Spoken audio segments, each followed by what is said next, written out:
Hello and welcome students, Gyanjyoti coaching সেন্টারের পক্ষ থেকে তোমাদের সকলকে আরো একবার স্বাগত। ইতিমধ্যেই আমরা কিন্তু আমাদের থার্ড সেমিস্টার সাকসেসফুলি কমপ্লিট করেছি। এর সাথে অবশ্যই তোমরা ছিলে, এবং আমরা কিন্তু আজকের থেকে মানে স্পেশালি আমার যে ক্লাসেসগুলো থাকে, তো আজকে আমি major education fourth semester paper 6 যেটা রয়েছে সেটার সিলেবাস নিয়ে কিন্তু আমি আলোচনা করব। পুরো সিলেবাসটা কিন্তু আমি বোর্ডে লিখে দেওয়ার চেষ্টা করেছি। আমি জানি না তোমরা ক্যামেরার ওপাশ থেকে কতখানি কি বুঝতে পারছো, চাইলে তোমরা একটা স্ক্রিনশটও নিয়ে নিতে পারো। এছাড়া আমি যখন আলোচনা করবো তখন এর প্রতিটা কিন্তু বাংলা মানেও বলে দেবো, কারণ তোমাদের মধ্যে অনেকেরই কিন্তু প্রবলেম হয় যে ইংলিশ আছে কিন্তু সেটার বাংলা মানেটা না জানলে কিন্তু তোমাদের সিলেবাস বুঝতে তখন কনফিউশন থাকে। তো সেই কনফিউশনটাও আশা করি আজকের ভিডিওর পরে ক্লিয়ার হয়ে যাবে। আজকে আমাদের ক্লাস বা আলোচনার বিষয় বা সিলেবাস নিয়ে যে আলোচনা করব সেটা শুরু করার আগে একটু বলে নিতে চাই, আমাদের জ্ঞানজ্যোতি কোচিং সেন্টারের পক্ষ থেকে অ্যাডমিশন কিন্তু শুরু হয়ে গিয়েছে। তোমরা চাইলে আমাদের জ্ঞানজ্যোতি কোচিং সেন্টারের সাথে কিন্তু যোগাযোগ করে নিতে পারো। আমাদের সাথে সরাসরি যোগাযোগ করতে হলে তোমাদেরকে বোর্ডের কর্নারে দেওয়া দুটি নাম্বারের মধ্যে যে কোনো একটি নাম্বারে যোগাযোগ করে নিতে হবে। এই নাম্বার দুটি হলো জ্ঞানজ্যোতি কোচিং সেন্টারের অফিসিয়াল হেল্পলাইন নাম্বার, ঠিক আছে? এবং শুধুমাত্র তোমাদের কথা মাথায় রেখেই কিন্তু আগের বারের মতো এবারেও ভীষণ স্বল্প মূল্যের বিনিময়ে কিন্তু পুরো কোর্সটা রাখা হয়েছে। তোমাদের যদি মনে হয় যে তোমাদের কাছে একটা বিশ্বাসের জায়গা আমরা তৈরি করতে পেরেছি জ্ঞানজ্যোতি কোচিং সেন্টারের পুরো টিম, তাহলে কিন্তু তোমরা সবাই একবার আমাদের সাথে যোগাযোগ করে নিতে পারো। চলো এক্সট্রা কথা না বাড়িয়ে আলোচনার বিষয়টা শুরু করছি। দেখো, সেমিস্টার 4 পেপার 6 মেজর এডুকেশন, ঠিক আছে? এবার পুরো যে সিলেবাসটা তোমাদের দেওয়া আছে তার তো একটা মানে মূল একটা কনসেপ্ট থাকে, তো সেটা বলে দিয়েছে সোশিওলজিক্যাল ফাউন্ডেশন অফ এডুকেশন, ঠিক আছে? এটা হচ্ছে তোমাদের মূল কনসেপ্ট। এবার ওটার মধ্যে তোমাদেরকে আগের বারে যেমন ইউনিট 1, 2, 3, 4 ছিল, এবারও সেম কিন্তু ইউনিট 1, 2, 3, 4 রাখা হয়েছে, ঠিক আছে? সোশিওলজিক্যাল ফাউন্ডেশন অফ এডুকেশন, ঠিক আছে? চলো তাহলে এবার হচ্ছে ইউনিট 1 যেটা আছে সেটা শুরু করি। তো এখানে রয়েছে হচ্ছে সোশিওলজিক্যাল ফাউন্ডেশন অফ এডুকেশন, মানে হচ্ছে শিক্ষার যে সামাজিক ভিত্তিটা রয়েছে সেটা হচ্ছে মূল আলোচনার বিষয়। এবং সেখান থেকে 1, 2, 3, 4 এরকম করে ইউনিট কিন্তু দিয়ে দেওয়া হয়েছে।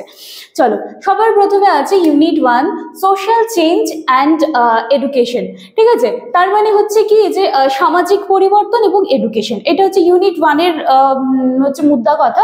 এবার এটার মধ্যে ABCD করে এভাবে দেওয়া আছে, দেখো প্রতিটা জিনিস আলোচনা করছি। সবার প্রথমে দেওয়া আছে definition, characteristics, factors and education as an instrument of social change. আশা করছি তোমরা কিন্তু ক্যামেরার ওপাশ থেকে দেখতে পাচ্ছ, মানে সামাজিক পরিবর্তন সংজ্ঞা, এর বৈশিষ্ট্য, এই যে বিষয়গুলো রয়েছে সেটা হচ্ছে ইউনিট 1 এ দেওয়া আছে, ইউনিট 1 এর A নাম্বারে দেওয়া আছে। তারপরে বলছে যে প্রাইভেটাইজেশন, গ্লোবালাইজেশন, এটার মধ্যে মিনিং অ্যান্ড ইম্পর্টেন্সটা কিন্তু পড়তে হবে, ঠিক আছে?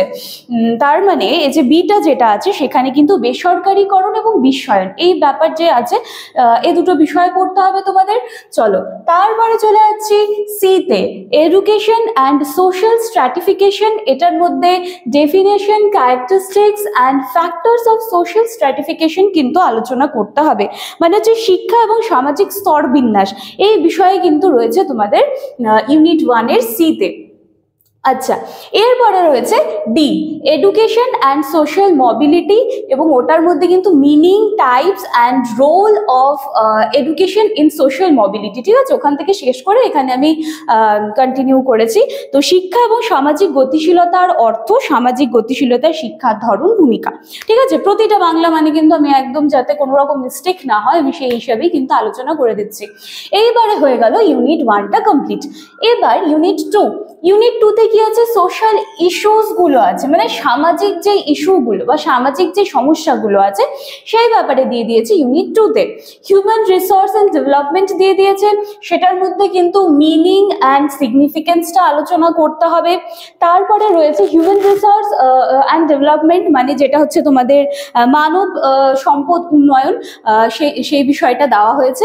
বি নাম্বারে রয়েছে আনএমপ্লয়মেন্ট অ্যান্ড পভার্টি, ঠিক আছে? মানে হচ্ছে দারিদ্র, বেকারত্ব যে বিষয়টা সেটা, এবং সেটার মধ্যে causes and method of education, এটা কিন্তু আলোচনা করতে হবে, মানে তার কারণগুলো বা হচ্ছে সরি এরাডিকেশন আছে, হ্যাঁ, মেথড অফ এরাডিকেশন।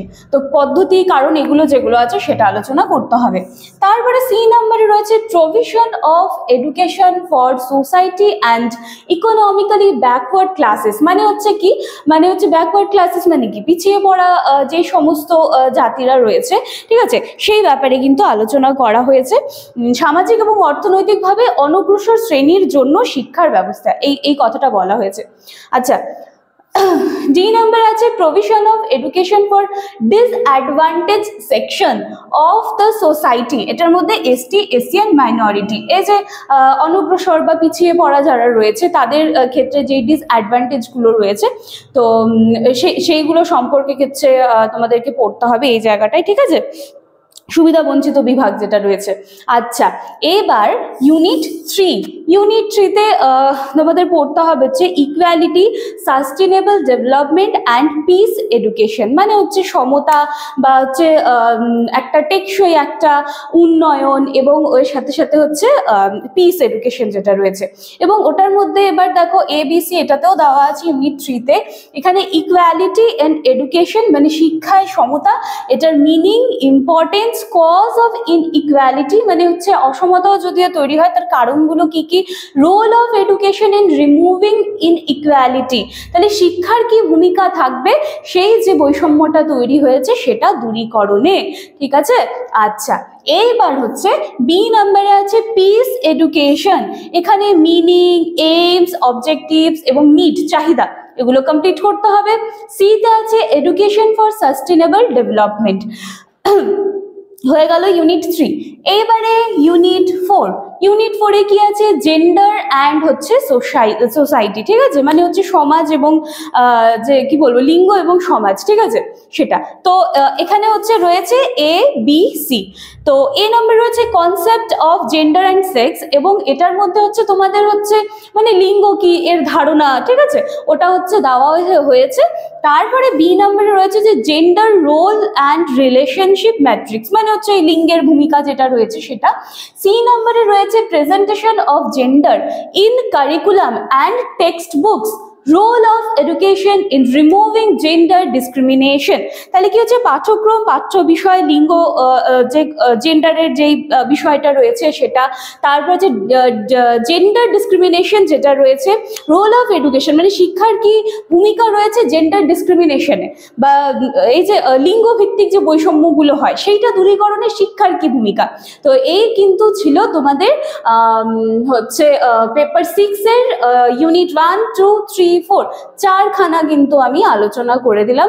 আমি একটুখানি ফ্রেম থেকে সরে যাচ্ছি, তোমরা চাইলে একটা স্ক্রিনশট কিন্তু নিয়ে রাখতে পারো। পুরো ভিডিওটা শুনে নিলে আমি আশা করছি যে সিলেবাস নিয়ে কিন্তু কনফিউশন থাকবে না। আজকে এই পেপারটা আমরা কমপ্লিট করলাম, এবার তো আমার রেগুলারলি আবার ভিডিওস আগের বারের মতো তোমরা পেয়েই যাবে, জাস্ট একটুখানি কিন্তু ফলো করতে হবে জ্ঞানজ্যোতি কোচিং সেন্টার চ্যানেলকে। তো চলো, আশা করছি আজকের ভিডিওটায় তোমাদের আজকের যে পেপারটা রয়েছে সেটা নিয়ে কিন্তু সিলেবাস নিয়ে আর কোনো কনফিউশন থাকবে না। দেখা হচ্ছে নেক্সট দিনের ক্লাসে। Thank you.